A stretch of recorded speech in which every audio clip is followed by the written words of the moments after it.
Vamos para a oitava, ok. Dos direitos prediais. Salve, senhora Dona Júlia. Salve, senhor brigadiano, digo, senhor Vigílio Urbani Serenos. Fazendo a ronda? Sim, senhora, revisando os prédios da nossa urbe, se estão dentro das regras, e se os vizinhos estão cumprindo a lei, ou se tem demandas. São muitas regras, senhor Vigílio Serenos. Os vizinhos estão a se queixar quando são demandados uns pelos outros para cumprir tal ou qual lei. São sim. A senhora sabia? A lei primeira é da tábua oitava. A distância entre as construções vizinhas deverá ser de 2,5 pés. Ah, sim, muito justo. Precisa de espaços entre os prédios, não é mesmo? Lei segunda da tábua oitava. Que os sócios façam para si os regulamentos que entenderem, contanto que não prejudiquem o público. Ah, também é justo. Os confinantes se resolvem entre si e ninguém se intromete. E eles também não se intrometem no que é dos outros. Lei terceira da tábua oitava.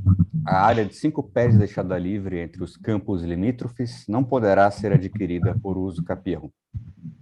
Ah, e precisava de uma lei para dizer isso, senhor Vigil Serenos.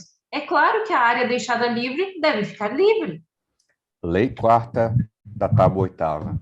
Se surgirem divergências entre os possuidores de campos vizinhos, que o pretor nomeie 3 árbitros para estabelecer os limites respectivos. Ah, mas precisa de 3 árbitros para estabelecer limites? Não basta um só? Curioso isso, não? E tem mais regras sobre isso de limites? Na verdade, a lei é um tanto incerta sobre limites, jardins, herdades, choupanas. Sabe, senhora Dona Júlia?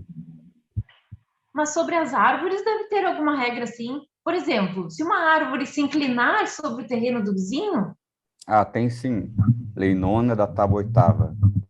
Se uma árvore se inclinar sobre o terreno alheio, que seus galhos sejam podados à altura de mais de 15 pés. ah, eu sabia. Mas essa medida de 15 pés é um tanto inusitada, o senhor não acha? Mas e outro caso? Se as frutas caem no terreno do vizinho? Lei décima da tábua oitava. Se caírem frutos sobre o terreno vizinho, o proprietário da árvore terá o direito de colher esses frutos. Epa, essa tem todo jeito de que causará polêmica entre os cidadãos. E sobre a água da chuva de um vizinho para o outro? Lei décima primeira da tábua oitava. Se a água da chuva retida ou dirigida por trabalho humano causar prejuízo ao vizinho, que o pretor nomeie 5 árbitros e que estes exijam do dono da obra garantias contra o dano iminente. Bah, preciso de 5 árbitros para resolver uma coisa simples assim? Que mandem consertar a obra, horas. Ah, senhora Dona Júlia, eu não faço as leis, não é mesmo? Para mim, algumas parecem estranhas e outras até desnecessárias, como disse a senhora. Senhor Serenos, diga uma lei que o senhor acha estranha. Lei décima segunda da tábua oitava, que o caminho em reta tenha 8 pés de largura e o em curva tenha 16. Realmente é meio estranha. E uma lei que o senhor acha desnecessária?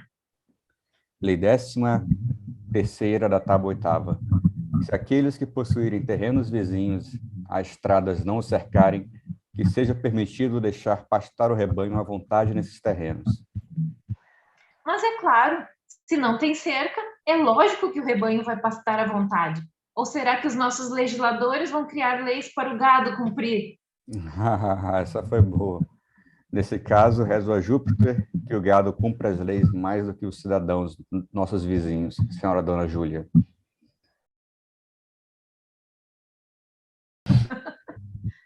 Não tem lei para o gado cumprir, né? Para o dono do gado. Ah. Vou aproveitar, então, já que esse é o meu tema preferido.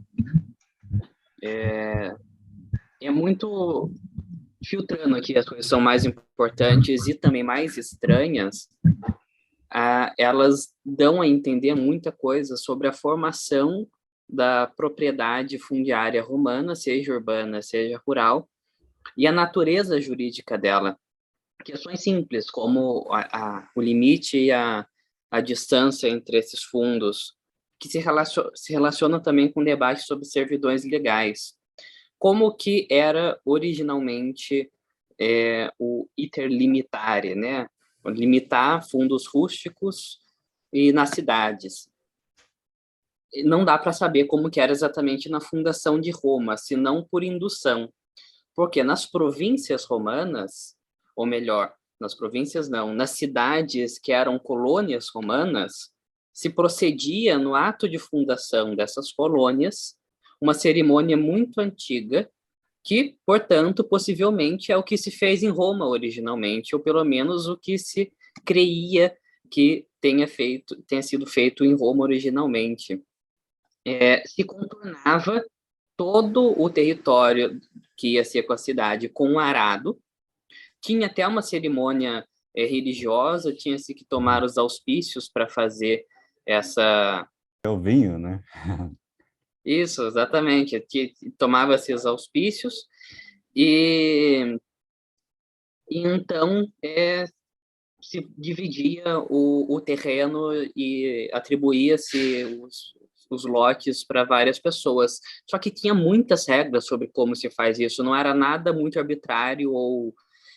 a classe de profissionais, tinha toda uma classe da burocracia especializada nisso, que eram os gromáticos, com O mesmo, não com A. Gromáticos porque esse nome vem do instrumento que eles usavam para ver a inclinação do terreno, que era groma, um pauzinho com coisas penduradas que se fincava no chão. Então, e tem um livro, inclusive muito importante, sobre atividades gromáticas, que é como se fosse o Corpus Juris Civilis, só que dos gromáticos, e eles que escreveram. Se chama Grammaticae Veteris, né, os antigos gromáticos, e é uma fonte de pesquisa fundamental para estudo de direito romano fundiário. Eles debatiam, tinha controvérsias sobre várias questões técnicas, e a discussão sobre essa controvérsia está toda registrada lá. Os italianos são fascinados sobre isso. Tem uma versão sobre os Grammaticae Veteris, agora não lembro quem é que editou isso, mas é italiano, depois eu pego a referência certinho, em que se traduziu todos os Grammaticae Veteris e se colocou com imagens de satélites todas as descrições, todas as divisões que estão descritas nos Grammaticae Veteris, o nível de detalhe que tem lá. Isso realmente tem uma importância para a Itália fora do comum, porque essas coisas eram feitas lá. Então, você vai traçar a história da propriedade fundiária lá, você vai para os Grammaticae Veteris. Mas, de toda maneira, como que esses gramáticos faziam? Eles pegavam, tanto nas províncias como em colônias, eles pegavam o território vencido, ou que vai ser habitado, e faziam uma cruz nele, no mapa. A cruz que seria o meridiano se chama Cardo Maximus, o que seria o Equador, Decumanus Maximus. Eu li sobre isso essa semana, coincidência. E a partir disso daí, ele pegava territórios quadrados, portanto, né, se dividia assim, em 4 blocos, e os outros meridianos paralelos ao cardo seriam os outros cardines, e, portanto, aos decúmanos máximos, os outros trópicos seriam os decúmani. Isso, portanto, vai fazer várias porçãozinhas de retângulo ou de quadrado, tem diferença, tinha um regime diferente para os que eram retangulares ou que eram quadrados, aqui não importa. A questão é que a menor porção dessas ainda dá para colocar outros decúmani menores, mas a menor porção são as chamadas herédia. Herédia é o nome que se dava ao fundo atribuído a um particular. Daí que vem, inclusive, herança. Aí isso está, inclusive, nas reconstruções do direito arcaico, que se diz que, originalmente, o Rômulo teria atribuído, ou o Numa Pompílio, teria atribuído a cada um dos homens livres de Roma uma herédia de 2 jugera, né? Eu comentei sobre isso na apresentação que eu fiz sobre propriedade em Bonfante. E essa é uma das hipóteses. Isso seria um alódio, né? Uma propriedade alodial, portanto, imune a tributos, E outro exemplo que o Bonfante dá para defender a tese dele de uma soberania individual na propriedade é precisamente a questão discutida nessa tábua aí sobre o limes ou sobre o âmbitos, que são a mesma coisa, só que o limes se aplica a fundos rústicos e o âmbitos a fundos urbanos, que é a distância entre duas propriedades. Por que que se faz, tem que ter 2,5 pés de cada lado entre duas propriedades em todos os lugares? A propriedade é quase como se fosse uma ilha. E tem uma explicação. Os gromáticos, nesse livro que eu comentei, eles contam que a razão de ser do limes, do iter limitare, estava no arado. Então, a distância que se tinha entre... e que não se podia plantar também nessa distância, era precisamente, você chegava na fronteira do seu fundo, você tem que dar a volta com o arado e com o carro de boi, e essa volta ocupava esses 5 pés. Isso eles escreveram lá. Agora, no âmbitos, isso não fica muito claro, porque ninguém vai arar um terreno, via de regra, né? Ninguém vai arar um terreno urbano. Então, o Fustel de Coulanges propõe que isso teria uma razão religiosa, porque cada casa não era só uma casa, era um santuário dos deuses de cada família, né? Os manes de cada... Até porque os túmulos ficavam nas casas, embora dentro da cidade não pudesse existir túmulos.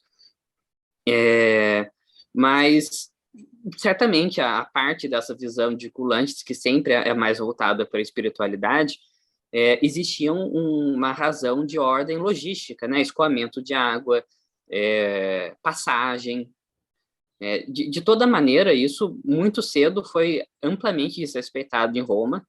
Então, as casas ficavam coladas, né? Tinha paredes comuns, tinham regimes de paredes comuns e tudo mais, mas a grande importância de reconstruir as 12 tábuas, encontrar isso nas 12 tábuas, é que a gente tem a ideia original por trás da propriedade romana, que é essa questão mais individual, polarizada, isolada, no sentido da palavra minha, feita ilha, né? Ínsula, isolada. Agora veja o seguinte, isso daí era feito, como eu disse, não só nas colônias, como nas províncias, e foi feito até o fim do Império Romano. Eu não sei, depois dos Justiniano, se isso continuou sendo feito no Oriente, mas os debates foram até no momento tardio do direito. Então, era muito lógico e feito para que todas Herédia tivessem fronteira com pelo menos um cardo ou um decúmeno. Então, nenhuma propriedade ficava isolada de acesso à via. Ora, se nenhuma propriedade rural ficava isolada de acesso à via, não existia necessidade prática de servidão legal.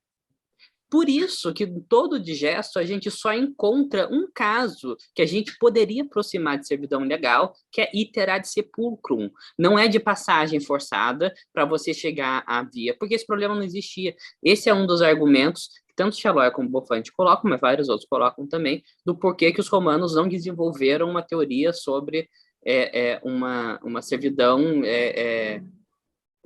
que não seria exatamente servidão, porque é direito de vizinhança, né? Você ter que permitir a passagem da pessoa, porque esse problema não existia em Roma, justamente por causa dessa classe burocrática de gromáticos e de como eles faziam isso.